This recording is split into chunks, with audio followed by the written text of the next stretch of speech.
What makes the Christian faith unique is the claim that Christ lives eternally in his bodily, resurrected and glorified state. Yeah, isn't it interesting? We spent quite a bit of time understanding how our culture has shifted from an external verity, an external idea of truth, to a feelings-based culture, and how this hymn pulls on one's feelings as the ultimate arbiter of, you ask me how I know, knowledge is based on feelings.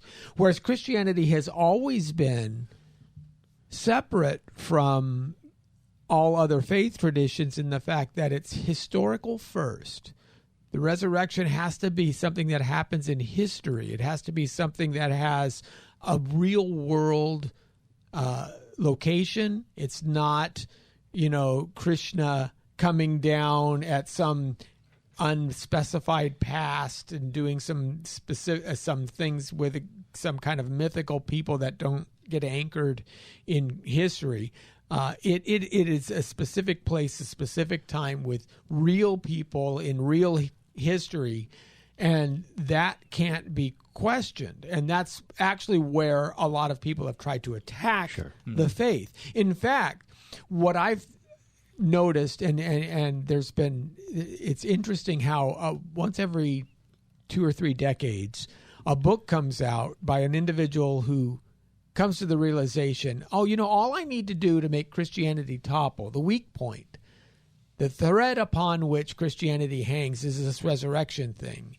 So if I just snip that thread, then the whole thing tumbles, right? So you have the most recent one, of course, is Lee Strobel, where he starts to investigate the resurrection as a report. But before him, they had Frank Morrison, and he was a reporter in the 30s. And then you had the testimony of the evangelist Simon Greenleaf comes in before that, where his Christian students. Now, Simon Greenleaf is a master at constitutional law and evidentiary approaches to legal matters. And so his Christian students challenged him to say, take the resurrection the way you would any other, right, point of evidence, and check that. And then J. Warner Wallace, we know also. So it's interesting how these guys have done this over and over again, and no matter what the era, it seems to come back in the same way. Yet you can't break it because it's historical. Yes. And the experience of Jesus in our heart is true only because it is true in history.